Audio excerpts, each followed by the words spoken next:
All right, so welcome again, everybody. Today we're starting a new topic. We're going to be looking at acids, bases, and salts.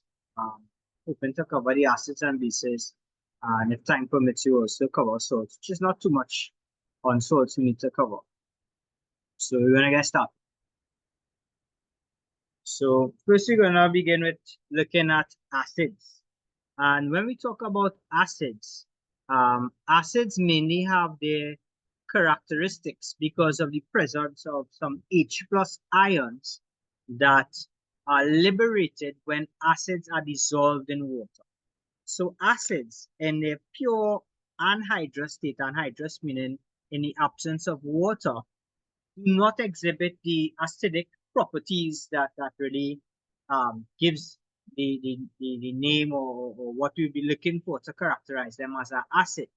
See, the reason for this is because they consist of covalent molecules, and when they dissolve in water, the solution or the water causes these molecules to separate, and you have the liberation of some H plus ions, right? The H would usually give up its electron, making it, as you would see as we continue, making it pretty much a proton, right? Because there's no other electrons there. And in this solution form, they exhibit the properties of an acid, right? Now, what are the properties of an acid? So generally, acids tend to have a sour taste. Some common acids that you may know in the kitchen or in your household would be like, for example, vinegar. Vinegar, also called acetic acid, is a common household acid that we use for a number of different purposes, right? And if you've ever used vinegar while cooking, it gives a sour tasty food, right? Acids are also very corrosive, the stronger ones especially. If we are trying to determine or recognize an acid, we could use litmus paper. And acids tend to turn blue litmus paper red. So that's one way we could distinguish an acid. Acids also conduct electricity, and that happens only when they're in solution, when they're in an aqueous solution, and you have the liberation of these H plus ions. This allows for the conduction of electricity, and we refer to them as being electrolytes because they allow or facilitate the passage of electricity. Now, defining an acid. When you want to define an acid, there are three ways in which we could do this. The first way is by discussing um, that hydrogen ion in the acid.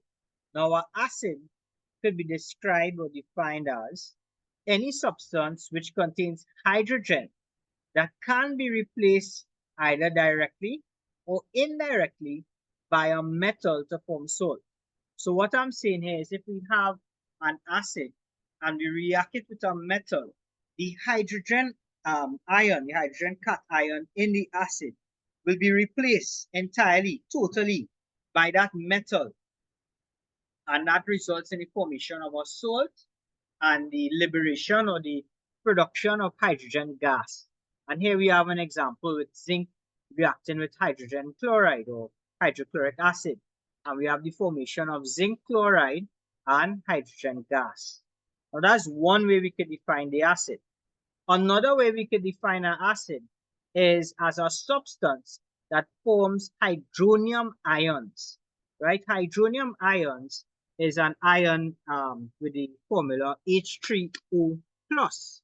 It's actually the water molecule with an extra hydrogen atom, proton if you want to call it that, added to it, right? So you see when acids dissolve in water, initially they form hydrogen ions, as we discussed earlier on. But then each hydrogen ion becomes associated with the water molecule. If you remember, when we did we was looking at bonding, right? And we talk about the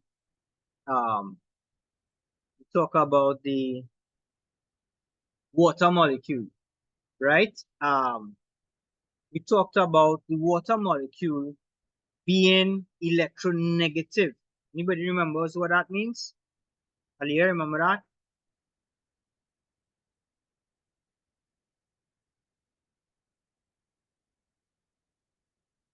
We said that the oxygen ion was electronegative, which is a tendency for it to grab up electrons from other elements or other atoms. And because of the size of the oxygen atom in comparison to the hydrogen atom, it meant that although it was covalently bonded H2O, the electrons from the hydrogen were being pulled closer to the oxygen atom, resulting in a partial positive charge on the hydrogen atom and a partial negative charge on the oxygen atom. Now, when we have that partial negative charge on the oxygen atom, and we have the hydrogen ions that are liberated when the acid is dissolved in water, that partial negative charge on the oxygen tends to attract that positive hydrogen towards the H2O molecule, resulting in the formation of H3O. And that's why it has a positive charge, because that additional hydrogen that it's attracting is bringing an extra proton with it, because the hydrogen has one electron in the outer shell. It loses that electron to whatever non-metal it was bonding with. In this instance, if you're looking at our example, we have HCl being added to water. That liberates the hydrogen cation and the chlorine anion. That hydrogen cation, which is a proton, they call the hydronium ion, is attracted to the water molecule, and that results in the formation of the hydronium ion, right? The H3O plus. So now inside of that solution, you have H3O plus and the chlorine anion. Everybody understand that? So that's another way of looking at acids. It's a substance that form hydronium ions when dissolved in water. So we said that acids could either be described as a substance that contain hydrogen that could be replaced directly or indirectly by a metal to form a salt. It could also be described as a substance that form hydronium ions in water. And thirdly, we could look at an acid as a proton donor, right? The hydrogen atom loses the electron to form the hydrogen or the H plus ion. It becomes basically a hydrogen nucleus, which contains a single proton. So the hydrogen ions are pretty much protons. And acids could donate these to other substances. And we saw that when the acid is dissolved in water, forming the hydronium ion. Yeah, everybody understand that? So we can look at it in any one of those three lights, or those three ways or lenses. Yeah? You okay with that? Great. Yeah, thumbs up if you're following along.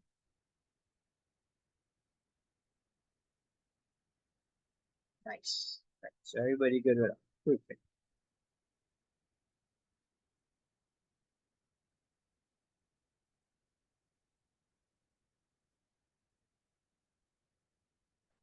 So common acid names. So we have some common acids that we will find inside of our lab that we should be familiar with, especially when we have to write transactions. We have nitric acid, right? And pay attention to the formula. Formula for nitric acid is HNO3, right? The uses of nitric acid is used in explosives, fertilizers, dyes, and glues. And it's a strong acid. So another thing that you need to pay attention to is the strength of the acids. You want to be able to distinguish or know your strong acids, your moderate acids, and your weak acids. Another strong acid is sulfuric acid, H2SO4, also used in explosives, fertilizer, dyes, glue, and batteries. Right? That's another strong one. Another strong acid is hydrochloric acid. Right? It's used for metal cleaning, food preparation, or refining. It's also found in our stomachs. Right? It's a stomach acid. Another strong acid. Phosphoric acid is a moderate acid. It's used in fertilizers, plastics, and rubber, food preservation. Acetic acid, which was the vinegar that I described earlier on, right? This can be found in plastics, rubber, food preservation, right? Also called vinegar. Hydrofluoric acid for metal cleaning and glass etching. Carbonic acid, H2CO3, it's found in soda water. And boric acid, H3BO3. Another weak acid, you could use it in eye wash, right? Now we're going to turn our attention to looking at acids and their reactions with bases, metals, and carbonates, right? Because we need to know how they react with these different things, more so in terms of what their products would be, what would they form. And that knowledge allows us to write balanced chemical equations for reactions with acids and bases, metals, and carbonates. So first off, we have acids reacting with bases. Now, when an acid reacts with a base, we usually have the formation of a salt. Remember, salt is an ionic compound. So salt is always going to be made up of a metal part and a non-metal part. Now, you're going to get the non-metal part, you're going to get the metal part of your salt from your acid, and the non-metal part is going to come from your base. If we look at these two reactions I have here, I have magnesium, I think I said that back. I have magnesium hydroxide, which is going to supply the magnesium cation. So our metal cation is coming from the base, and our non-metal anion is coming from the acid, right? So we get magnesium chloride and water. Copper 2 oxide, we getting the metal from the base, and we getting the non-metal from our acid. We get copper 2 sulfate. Now, seeing that we just completed writing chemical formula last week and balancing equations, I'd like you guys to write a balanced chemical equation for each of the following, right? So you have magnesium hydroxide plus hydrochloric acid to give magnesium chloride and water, and you have copper 2 oxide plus sulfuric acid to give copper 2 sulfate and water. Remember to include your state symbols and any coefficients that will be necessary to balance the equation. All right, so I'm going to give you like 2 minutes, 2 or 3 minutes to write these, and then we'd look at your answers. All right, guys, so let's look at the balance equations for these. So what you should get is MgOH2, that's an aqueous, plus 2HCl to give us MgCl2, plus 2H2O, right, liquid.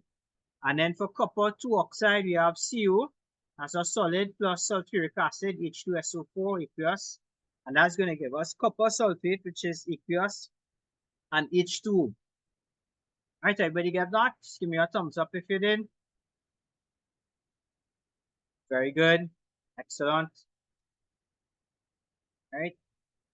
The next we're going to look at is acids and their reactions with carbonates and hydrogen carbonates. So when acids react with carbonates or hydrogen carbonates, what we get is the formation of salt, water, and carbon dioxide gas. The carbon dioxide gas is coming from that carbonate part of the hydrogen carbonate or carbonate, right? The salt is being formed between the metal cation from the carbonate and the anion is coming from our acid. So if you look at the reaction there, calcium carbonate with hydrochloric acid, we're going to get calcium chloride. The calcium is coming from our carbonate. The chloride is coming from the acid. And then what we are left with there is the hydrogen from the acid to make up water. And the CO2 is coming from the carbonate, right? Same thing with sodium hydrogen carbonate and nitric acid. We get the metal cation from the sodium hydrogen carbonate, and we get the nitrate, that's the non-metal part coming from our acid. So we get sodium nitrate, water, and carbon dioxide gas. So just in the previous slide, I just want you guys to continue practicing writing chemical equations. So you're going to write a balanced chemical equation for these two for me, and then we'll check the answers. Yeah? All right, so let's look at the reactions for these two. Everybody finish? This is what we get: calcium carbonate, CaCO3, hydrochloric acid, right, HCl. So we react those two. We get CaCO3, which is a solid, plus 2HCl aqueous. That's going to give us calcium chloride, CaCl2, that's aqueous. Water, H2O, that's always liquid L, and carbon dioxide gas, CO2, right? For sodium hydrogen carbonate and nitric acid, we have NaHCO3, which is aqueous, plus HNO3, another aqueous, to give us sodium nitrate, NaNO3 aqueous, plus H2O and CO2 gas. Right, everybody got that? Yeah, you okay with that? Nice. All right. Aliyah, you okay with that, right? Good. And then finally, we have acids and their reactions with metals. So they react with metals to form a salt. Again, remember, the salt is an ionic compound, so it's made up of metal cation and non-metal anion. So, well, the metal obviously is going to be donating that cation to our salt. So we get magnesium chloride when we react magnesium and hydrochloric acid. The chloride is coming from our acid. Right, so you're going to write a balance equation for this for me. And then we're going to move on to our acids. We have too much to do with acids again. Yeah? All right, guys. So let's take a look at it. So we have magnesium plus HCl. That should be Mg plus 2HCl to give us MgCl2 and hydrogen gas. Now, one point to note here, nitric acid is referred to as an oxidizing agent. Oxidizing agent because oxidizing agents are usually the items that are reduced. Reduced talks about the gaining of electrons. So it releases oxides of nitrogen and not hydrogen when reacted with metals. So where we will get hydrogen gas here, right? When we react something with nitric acid, what we will get is either nitrogen dioxide or nitrogen trioxide, depending on the type of transaction that we have, right? We always get an oxide of nitrogen and not hydrogen gas. So that's just a point to bear in mind. Good. Now, acids could also be described as being monobasic, dibasic, or tribasic. What this refers to is the number of hydrogen atoms, right, or H plus ions present in the acid.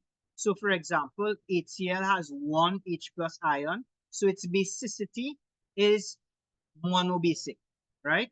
So too is nitric acid. You have HNO3, one H plus ion. For H2SO4, we have two H plus ions, so we say that that basicity is 2, or it's dibasic. And H3PO4, which is phosphoric acid, has 3 H plus ions, so we say that's tribasic or has a basicity of 3. All right, so when we talk about the basicity of an acid, we are referring to the number of H plus ions present in that acid in its aqueous state. Now we're going to do a bit of practice in terms of naming acids, right? So I have the formula names for some acids here, and I'd like you to write the name in terms of words, right? So we have 9 of them, after which you're going to look at some names of acids, and then you'll do the formula. So we'll begin with the first 9, right? So you're taking the acid name, which is the formula name, and you're writing the name of the acid. Everybody understand the exercise? We're going to look at the bases and alkalis now. Now, a base is the chemical opposite of an acid, and we can define it in 2 ways. So a base can be a substance that will react with an acid to form a salt and water only, or a base is a proton acceptor. Remember we said the acid was a proton donor. A base is a proton acceptor. Now, bases include ammonia and most metal oxides and hydroxide. Example, sodium hydroxide, magnesium oxide. So any metal oxide or hydroxide will constitute what we call a base. Now, an alkali is basically a base that dissolves in water, right? Or reacts with water to form or liberate what we call hydroxide ions, HO minus ions, right? So the solution is described as an alkaline, right? And collectively we call it alkalis. So most bases are insoluble and therefore they are not alkalis. 2 very common alkalis or alkaline solutions will be sodium hydroxide, because when we react sodium hydroxide and water, we get the liberation of the OH minus ions. Sodium oxide and water also, we get the liberation of the OH minus ions. And ammonium hydroxide. If we take ammonia and water and react it together, we get ammonium and we get the hydroxide ion. All right, so these are some common alkalis. Now the properties of alkalis. They, similar to acids, have a bitter taste. They're soapy to touch. They're also corrosive. However, they change red litmus to blue, which is the opposite way around for the acids. They as well conduct electricity, and they are considered to be electrolytes, and this is because they have these charged cations and anions when they're in aqueous solution. They also react with solutions containing metal ions. So, for example, if they react with anything with the exception of potassium and sodium, let's say magnesium, aluminum, and they would result in the formation of insoluble precipitates, right? Would not be able to dissolve. The mixture will be heterogeneous. Alkalis react with zinc and aluminum to form a salt and hydrogen, right? So zinc and sodium hydroxide will give us Na2 zinc oxide, right? These two should be smaller subscripts. Alkalis react with ammonium salts to form salt, water, and ammonia gas. And all bases react with acids to form salt and water only. Now, how do we recognize acids and alkalis? So acids and alkalis, we could determine them using common indicators. So acids and alkalis are used or recognized using indicators. Basically, an indicator is a substance that is one color when it's mixed with an acidic solution and a different color when mixed with an alkaline solution. So some common indicators include the litmus paper, which we have mentioned before when defining the properties of acids and bases and alkalis. There's something called phenolphthalein, methyl orange, screen methyl orange, and bromothymol blue. Now, the color that we need to pay attention to is what we get when it's reacted with an acid versus what we get when it's reacted with an alkaline solution.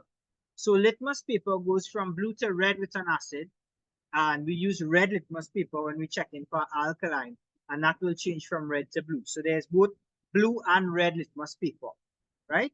If you take blue litmus paper and you react it with an acid, it will change to red. Obviously, if you react it with alkaline, it will remain blue. It's already blue. If you take a red litmus paper and you react it with alkaline, it will change to blue. Phenolphthalein, when react with an acid solution, it's colorless. When it reacts with an alkaline solution, it changes to pink. Methyl orange goes pink or red with an acid solution, and it changes to yellow with an alkaline solution. Screened methyl orange goes red with an acid solution and green with an alkaline solution. And bromothymol blue turns yellow with an acid solution and blue with an alkaline solution. All right? So that's our recognizing acids. All right. So I have sent to you in the chat. Oh, wait 1 second. We didn't talk about the salts.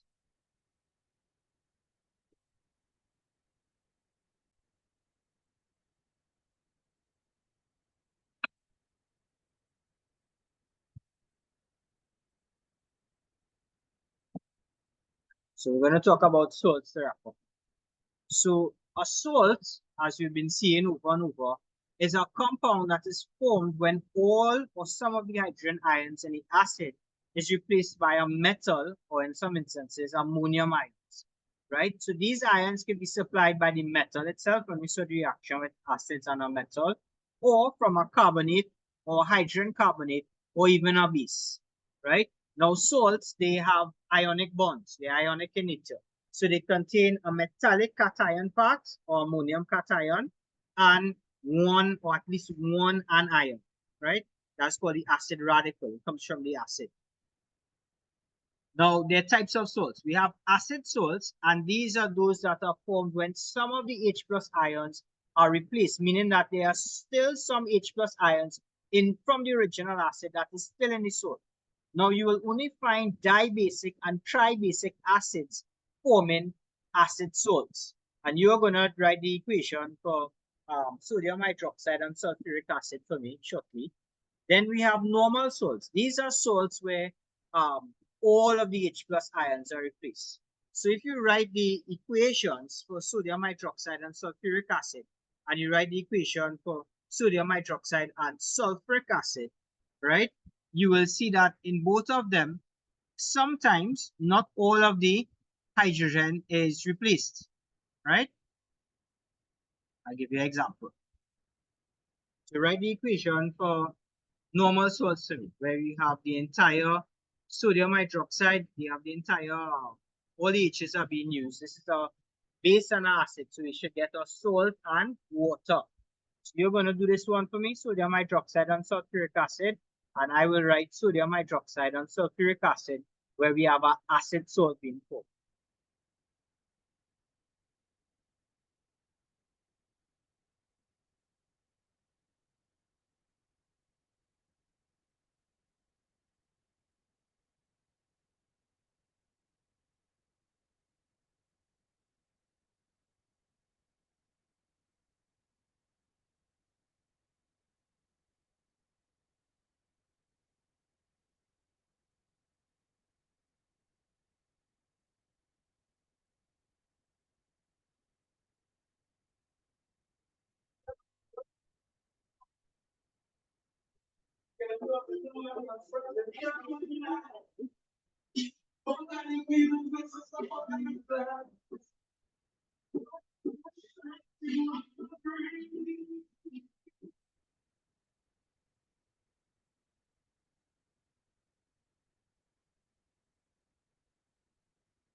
Might have